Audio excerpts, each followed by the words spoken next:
TDP, BJP, Janasena పార్టీల బాపట్ల నియోజకవర్గ MLA అభ్యర్థి వేగేసేన నరేంద్ర వర్మ చంద్రబాబు చేతుల మీదుగా బీఫామ్ అందుకున్నారు.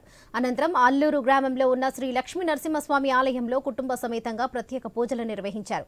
అయితే భారీ బహిరంగ ర్యాలీలో నామినేషన్ ప్రక్రియ అంగరంగ వైభవంగా జరుగుతుందని ఆయన తెలిపారు. ఈ నామినేషన్ ప్రక్రియకు నియోజకవర్గ పరిధిలోని ప్రజలందరూ వేలాదిగా వచ్చి నామినేషన్ విజయవంతం చేయాలని బాపట్ల నియోజకవర్గ ప్రజలను నరేంద్ర వర్మ కోరారు. బాపట్ల నియోజకవర్గంలో తెలుగుదేశం, జనసేన, భారతీయ జనతా పార్టీ ఉమ్మడి అభ్యర్థిగా రేపు 23వ తారీఖు మంగళవారం అల్లూరు లక్ష్మీ నరసింహస్వామి గుడి నుంచి పిట్లవానిపాలెం, కాజీపాలెం, సందోలు గ్రామం, కర్లపాలెం గ్రామం మీదుగా బాపట్ల వరకు ర్యాలీ పెద్ద ఎత్తున చేస్తూ ఉన్నాం.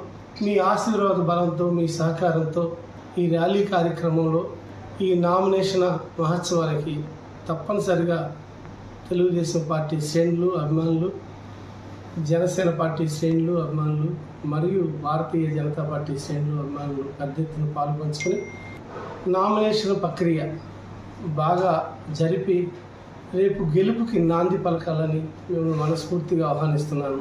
ఇట్లు